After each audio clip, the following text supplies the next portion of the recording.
अल्लाह के रसूल सल्लल्लाहु अलैहि वसल्लम ने मुआज़ इब्न जबल को आखिरी ज़माने में शाम का गवर्नर बना के भेजा।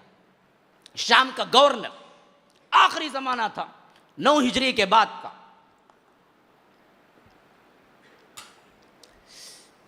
अल्लाह के रसूल पैदल चले, हज़रत मुआज़ इब्न जबल सवार थे। कहा कि अल्लाह के रसूल ये कैसी बेअदबी है, मैं सवार आप पैदल, या तो इजाज़त दीजिए मैं उतर जाता हूँ, या तो आप भी सवार हो जाइए, या आप सवार हो जाए मैं पैदल चलता हूँ। कहा कि नहीं मुआज़, अल्लाह की राह में चंद नेकियां लेने का मुझे मौका मिला है तो मैं क्यों ना छोड़ दूँ। रसूल जैसी शख्सियत मुआज़ की बात पकड़े चल रहे थे। अल्लाह के रसूल ने इजाज़त नहीं दी उतरने की, मुआज़ तुम बैठे रहो। यहाँ तक कि मदीने का बॉर्डर आ गया, यहाँ से अब शाम को निकलने वाले थे। और रिकाब में जहाँ पर क्या है, घोड़े के ऊपर रख के पाँव रख के चढ़ा जाता है, उसे बोलते हैं रिकाब। जिस तरह क्या है गाड़ियों के लिए सीढ़ियाँ होती हैं, उसी तरह घोड़ों पे क्या होता है, उनके जीन के साथ रिकाब होता है जिसमें पाँव रख के चढ़ते हैं। जब वहाँ तक पोजीशन आ गई और वो चढ़ के जाने लगे और अल्लाह के रसूल उन्हें बाग छोड़ के जाने लगे, कहा मुआज़ एक नसीहत करता हूँ याद रखो, क्योंकि मैं समझता हूँ कि अगली मर्तबा जब तुम शाम से लौटोगे तो शायद मैं नहीं रहूँगा, मेरी कब्र पर से गुजरोगे। हज़रत मुआज़ धार धार रोने लगे। अल्लाह के रसूल ऐसे वक्त में मुझे जुदा करते हैं आप, मेरी तो शदीद ख्वाहिश है कि मैं आपके साथ रहूँ। आप कहते हैं कि आपकी क्या है वफ़ात भी करीब है और मैं अगली बार आपको नहीं देख सकूँगा, और ऐसी हालत में आप कहते हैं कि शाम का गवर्नर बन के जाओ, मुझे नहीं चाहिए, लेकिन रसूल मैं आपके साथ रहता हूँ। कहा कि नहीं मुआज़, मेरा हुक्म यही है कि तुम जाओ। तो मुआज़ ने क्या है पत्थर की तरह अपने दिल को बांध लिया। फिर ऐसे वक्त में अल्लाह के रसूल ने कहा कि मुआज़ एक आखिरी वसीयत तुम्हें मैं करता हूँ, जहन में रखना, क्योंकि तुम गवर्नर बन के जा रहे हो, बड़े बन के जा रहे हो, सब तुम्हारे माथे हती में होंगे, तुम्हारे पास पावर है। अब देखो याद रखो, इय्याका व दाअवतल मज़लूम फ़इन्न बैनहु व बैनल्लाहि हिजाब। देखो मज़लूम की बद्दुआ से बचो, मज़लूम की बद्दुआ से बचो। खा काफिर हो, खा मुशरिक हो, खा मुल्हिद हो, खा कोई भी मज़हब का मानने वाला हो, खा मुसलमान हो या नहीं हो, अल्लाह और उसके दुआ के दरमियान कोई हिजाब नहीं होता। अल्लाह फ़ौरन कबूल करता है,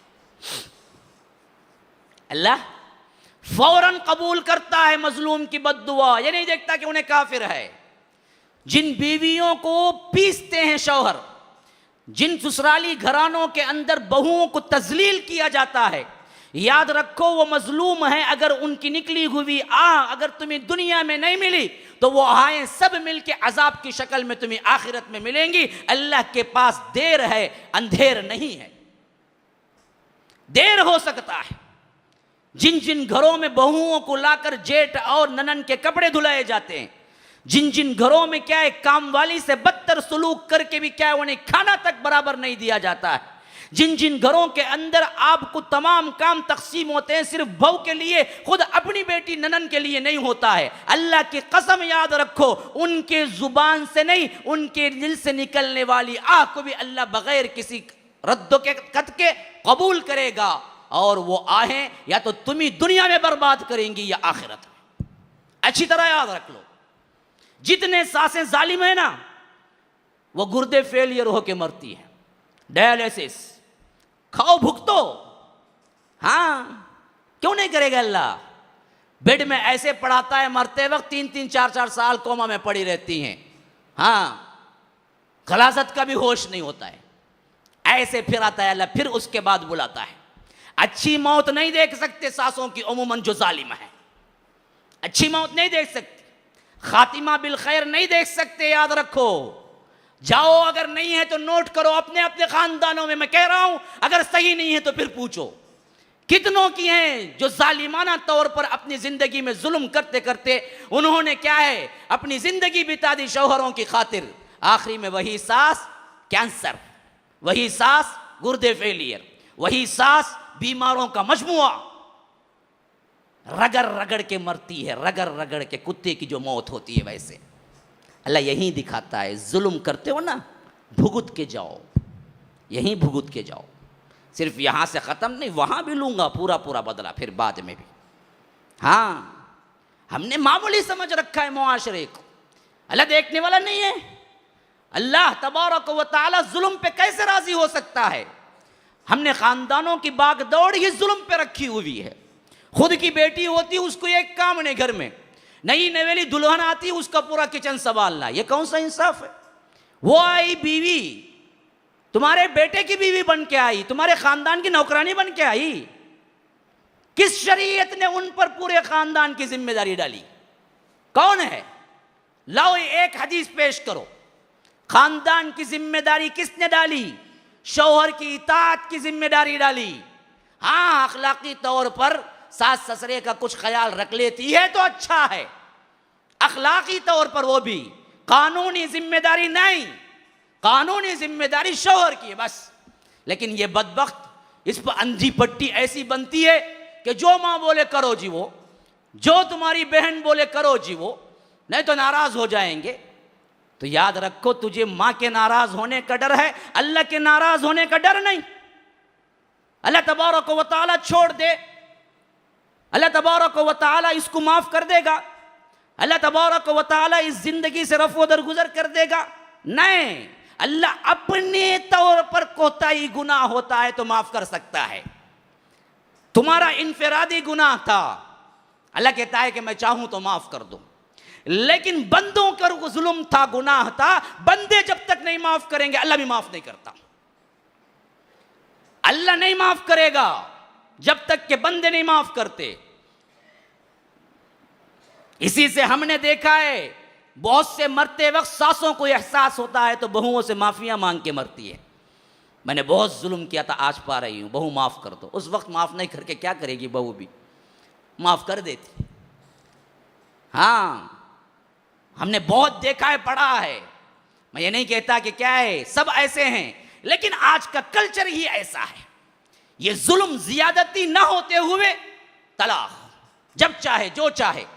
ये बदबख्त है, ये बदनिगाह है, ये रात भर किसी के पीछे फिरता है, ये मासूम सी औरत इसके बच्चों को संभाल के इसके रात के आने तक तकती रहती है, लेकिन बेवकूफ़ आके इस पे चिल्लाता है, इस पे गर्म होता है और नौबत यहाँ तक पहुँचती है कि जाओ तलाक तुम्हें।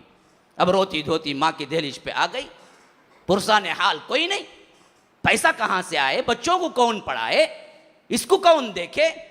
फिर मुआशरे में इंतशार, फिर मुआशरे के अंदर बदकारियाँ फूटती हैं। औरत जाए तो कहाँ जाए, मुतल्लका जाए तो कहाँ जाए, कौन पनाह देने के लिए तैयार है? बगैर अपनी लज्जत के एक पैसा खर्चा करने के लिए तैयार नहीं है मर्द।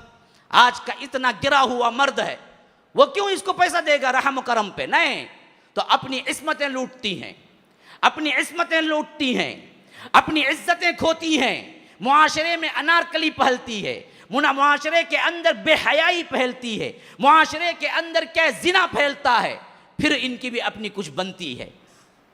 तब तक के दिल सियाह हो चुका होता है दोनों का। लेकिन वजह कौन बना? मर्द। अगर ये बदबख्त तलाक न देता तो इस मासूम सी बच्ची जो आज जानी बन चुकी है, एक घरवाली बन के जिंदगी गुजार रही होती। इसने शुरू किया था। अल्लाह छोड़ देगा इसको? अल्लाह माफ कर देगा इसको? क्या सोच रखे हैं अल्लाह के बाद? अल्लाह जालिम के सपोर्ट करेगा? मजलूम से अल्लाह तबारक व तआला छोड़ देगा? फिर तो अल्लाह इंसाफ वाला कहां रहा? अल्लाह के इंसाफ का तकाजा है। अल्लाह की कसम खा के कहता हूं, दोबारा कहता हूं, सहबारा कहता हूं, अल्लाह के इंसाफ का तकाजा है।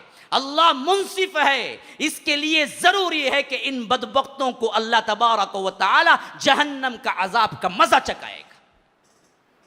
मामूली नहीं है। तुम रोजेदार बन जाओ, लेकिन तुम बीवी के साथ क्या करते हो अल्लाह को मालूम है। तुम तहज्जुद गुजार बन जाओ, तुम लोगों के सामने बड़े नमाजी बन जाओ, लेकिन मामलात में तुम सही नहीं हो तो याद रखो अल्लाह तबारक व तआला के पास से छुट के नहीं जा सकते। अल्लाह तबारक व तआला तुम्हारी नमाजों से धोखा नहीं खा सकता। वो जाओ किसी दूसरे मुसलमानों को धोखा दो। अल्लाह तबारक व तआला के सामने हर चीज आया है। रात के पर्दे में तुम क्या करते हो, दिन के उजाले में तुम क्या करते हो, वो सब कुछ मालूम है। ये जुल्म की इंतहाएं हैं मुसलमानों, जो हमारे रिवाज में, हमारे इसके अंदर खानदानों में बरसा बरस से चले आ रहे हैं, कोई पूछने वाला नहीं। शादियां होती हैं, टूटती हैं, बस एक गया गुजरा वाकया बन गया। सुनते हैं अच्छा वैसा होगा कि तलाक दे रहा कि उन्हें वैसा जीव नहीं, कितने की शादी कर दे रहा तलाक, पकड़ो उसको, मारो उसको। हमारे खानदान की बहू बेटियों के साथ खेलता है, कोई उसको पूछने वाला नहीं। ये असल में हमारी मुर्दा होने की अलामत है। हमारे बेटियों पे जुल्म हो, हमारे बहुओं पे जुल्म हो, हमारे खानदान मुंतशिर हो, हमारे बेटियां इस्मत दरी और इस्मत को बेच रही हों, हमारी बेटियां जानिया बन रही हों, और उम्मत के नौजवानों को ख्याल तक न गुजरे कि उम्मत की बेटियां कहाँ जा रही हैं, फिर तो उम्मत कहलाने के काबिल नहीं, इंसान भी कहलाने के काबिल नहीं, जानवरों से बदतर कहला। उलाइका कल अनआम बल हुम अदल, जानवरों से भी बदतर जिंदगी गुजार रहे हैं। ये कैसी जिंदगी है